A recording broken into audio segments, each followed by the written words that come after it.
మంచిగా కాలడ్డం పెట్టే నీళ్లు వారినాయి. ఓ 10-12 పంటలు బంగారమూలు పండించుకున్నాం. భూమికి బరువయ్యేంత పంట వండింది. ఏమంటే ఈ రేవంత్ రెడ్డి వచ్చిండో ఇగో మళ్ళా కష్టం వస్తా ఉంది. మళ్ళా బోర్ బండ్లు తెచ్చుకోవడం, మళ్ళా నీళ్ల కోసం బావులు పూడికలు తీయడం, మళ్ళా గోసెలు మోపైనాయి. ఇప్పటికైనా ఆలోచించండి. ఇలా కాంగ్రెస్ ఏ రకంగా మనని ఇలా అన్యాయం చేస్తుందో. ఆనాడు కేసీఆర్ గారు రైతుల పాలిట ఆయన ఆపద్బాంధవుడుగా కేసీఆర్ గారు నిలిచిండు. ఆనాడు కేసీఆర్ 24 గంటల కరెంట్ ఇచ్చింది కేసీఆర్, రైతు బంధు పెట్టింది కేసీఆర్, రైతు బీమా పెట్టింది కేసీఆర్, 24 గంటల కరెంట్ ఇచ్చింది కేసీఆర్, ఎరువులు ఇచ్చింది కేసీఆర్, కాళేశ్వరం నీళ్లు ఇచ్చింది కేసీఆర్. రేవంత్ రెడ్డి వచ్చిండు, అన్ని పోయినాయి ఒక్కటొక్కటి.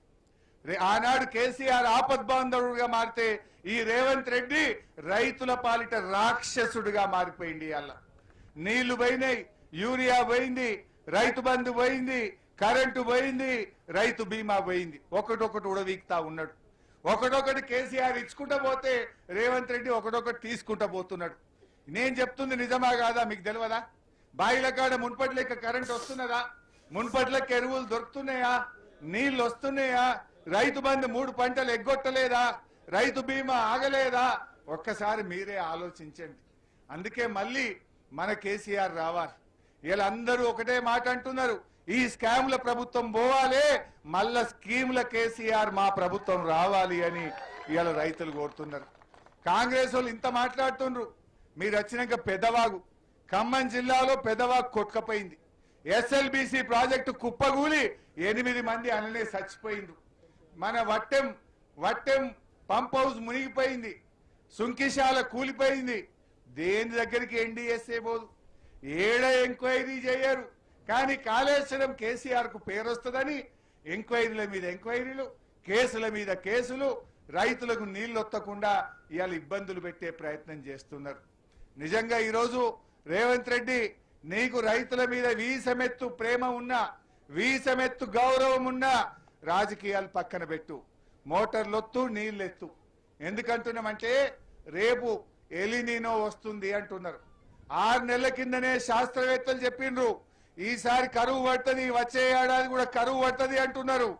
మరి ఆ కరువు పడితే ఏర్పడబోయే తీవ్ర పరిణామాలకు నువ్వే బాధ్యత వహించాల్సి వస్తుంది. నీళ్లుండి ఎత్తకపోతే ఇది చాలా దారుణమైనటువంటిది, వికృతమైనటువంటి పని. కండ్ల ముందు నీళ్లు పోతుంటే కిందికి జార విడుస్తున్నావు, ఎత్తుతలేవు. రేపు ఏర్పడే పరిణామాలకు కాంగ్రెస్ పార్టీ తగిన మూల్యం పెద్ద ఎత్తున చెల్లించాల్సి వస్తుందని హెచ్చరిస్తా ఉన్నా. రేపు చీకటిమయమైతుంది, కరెంట్ లేక, మంచినీళ్ళు లేక వలసలు పోతారు. మళ్ళా బొంబాయి దుబాయ్ వలసలు ప్రారంభమయ్యే అవకాశం ఉంటుంది. ఇవాళ నీళ్ళు వచ్చినాక నేను మొన్నకి పెదకోడూరుకి వచ్చింటి. మొన్న పెదకోడూరుకి వస్తే ఆడ మహారాష్ట్రకి వెళ్ళి ఆడోళ్ళు వచ్చి గుత్తకు పట్టుకొని నాట్లెత్తురు. ఎందుకంటే మనం బతకబోయినాం. ఇప్పుడేమో మహారాష్ట్ర, బీహార్, జార్ఖండ్కి వెళ్ళి ఆడోళ్ళు మొగోళ్ళు వచ్చి 5,000 ఎకరం గుత్త పట్టుకొని మన దగ్గర వేసిపోతున్నారు.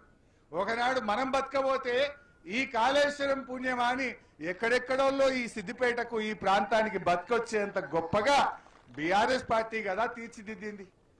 ఎందుకంటే మనకే పని దొరకకపోవు నీళ్లు లేక. ఇప్పుడేమో మనుషులు దొరకక బయటకెళ్ళి మనుషులు తెచ్చే పరిస్థితి ఈ రంగనాయక సాగర్ కదా తెచ్చింది. ఈ గోదావరి నీళ్లు కదా మన రూపురేఖలు మార్చింది. ఈ గోదావరి నీళ్లు వచ్చినాక కదా మన తలరాతలు మారింది అని నేను గుర్తు చేస్తా ఉన్నా. మా అక్క చెల్లెలకు తెలియదా? నేను ఎప్పుడన్నా ఊర్లోకి వస్తే బిందెలు అడ్డం పెడుతురు. నాకు ఫస్ట్ మంచినీళ్ళు లేవని బిందెలు అడ్డం పెడితే ఇక నేను బతిలాడుకొని బోరు బండి తెచ్చి ఓ బోరు గుద్దుతే అది పడ్డట్టు 400 ఫీట్ వేసినా దుబ్బ తప్ప నీళ్లు రాకపోవు. ఇప్పుడు బిందెలు అడ్డం పెట్టుడు ఉన్నదా? కాలడ్డం పెడితే నీళ్ళు వచ్చినట్టు చేసుకున్నాం కదా, గా నీళ్ళ కరువు లేకుండా చేసుకున్నాం కదా.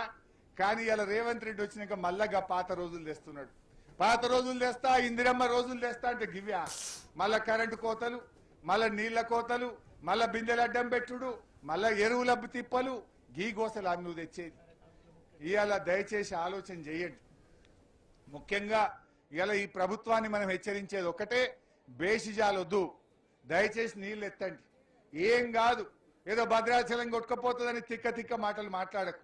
ఇప్పటికే రాముల వారు నీ మీద కోపంగా ఉన్నాడు. ఎందుకంటే రాముల వారి మీద ఒట్టు పెట్టి నువ్వు రుణమాఫీ చేయలే. నువ్వు ఎట్లా ఓడిపోతావని మళ్ళా రాముల వారి మీద ఒట్టు పెట్టి 117 గెలుస్తాను బొంకుడు మాటలు మాట్లాడినావు. ఇప్పుడేమో కాళేశ్వరం మోటార్ వస్తావయ్యా అంటే రాముల వారి గుడి కొట్టుకపోతుందని అన్ని అబద్ధ ఫాల్తు మాటలు మాట్లాడుతున్నావు.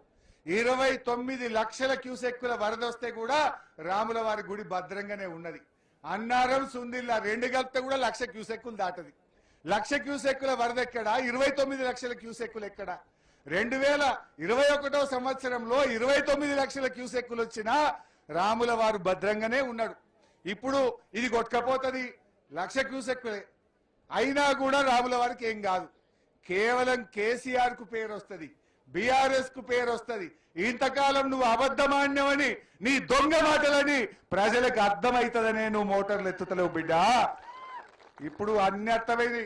నువ్వు ఒత్తినా దొంగవే, నువ్వు ఒత్తకపోయినా దొంగవే. నువ్వు ఒత్తితే నీ దొంగతనం అట్లా బయటపడుతుంది.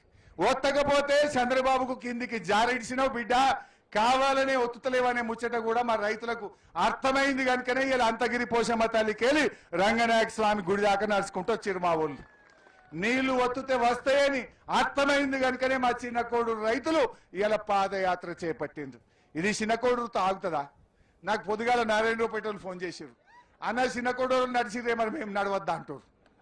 సిద్దిపేట రూరల్ వాళ్ళు ఫోన్ చేసిండ్రు, అగో మాకంటే ముందే చిన్న కోడూరు సుధరాయించిరన్న మా రైతులు కూడా ఏమాయా మనం ఎప్పుడు నడుద్దామంటురట. ఇక నంగునూరు వాళ్ళు కూడా తయారైతున్నారు. అంటే మీరు ఇలా చిన్న కోడూరు అందరికీ మార్గదర్శకంగా నిలిచింది. మీరు ముంగట నిలబడి రైతులకు ఆదర్శంగా నిలిచిండ్రు. ఇవాళ మా గౌరవ సర్పంచులు, మా మండల నాయకులు, రైతు సోదరులు కష్టపడి విద్యార్థి విభాగం, యువజన విభాగం పిల్లలు ఎవరెవరైతే ఈ పాదయాత్రను విజయవంతం చేసిండ్రో వారందరికీ నా హృదయపూర్వకంగా అభినందనలు, కృతజ్ఞతలు తెలియజేస్తా ఉన్నా. ఈ స్ఫూర్తి కొనసాగించండి. మా కళాకారులు, డోల్ కళాకారులు, డప్పు కళాకారులు, మా పాటలు పాడే కళాకారులు, కోలాటం వచ్చే ఆడిన అక్క చెల్లెళ్ళు వారందరికి కూడా నా ధన్యవాదాలు తెలియజేస్తా ఉన్నా. అదేవిధంగా తెలంగాణ ఉద్యమ కళాకారుల సంక్షేమ సంఘం కూడా స్వచ్ఛందంగా పాల్గొన్నది, వారికి కూడా నేను ధన్యవాదాలు తెలియజేస్తా ఉన్నా. ఏది ఏమైనా ఈ పాదయాత్ర రేవంత్ రెడ్డిని కనునిప్పు కలగాలి. ఇది రైతులు స్వచ్ఛందంగా చేసిన పాదయాత్ర, రైతులు కదిలి వచ్చి చేసిన పాదయాత్ర. బిడ్డ, రైతులకు కూడా ఓపిక హద్దుంటది. మరి వాళ్ళ సహనాన్ని పరీక్షిస్తే జరగబోయే పరిణామాలకు బాధ్యత నీదే. ఖబర్దార్ రేవంత్ రెడ్డి అని మనవి చేస్తూ జై తెలంగాణ, జై తెలంగాణ. కాళేశ్వరం మోటార్లను వెంటనే ఆన్ చేయాలి. కాళేశ్వరం మోటార్లను వెంటనే, కాళేశ్వరం మోటార్లను వెంటనే. రక్తం కావాలంటే తీసుకో, కాళేశ్వరం నీళ్లు ఇవ్వండి, ఇవ్వాలి. రక్తం కావాలంటే తీసుకో, రక్తం కావాలంటే తీసుకో, రక్తం కావాలంటే తీసుకో. కాళేశ్వరం నీళ్ళివ్వు, కాళేశ్వరం నీళ్ళివ్వు, కాళేశ్వరం నీళ్ళివ్వు. ఈ రక్తం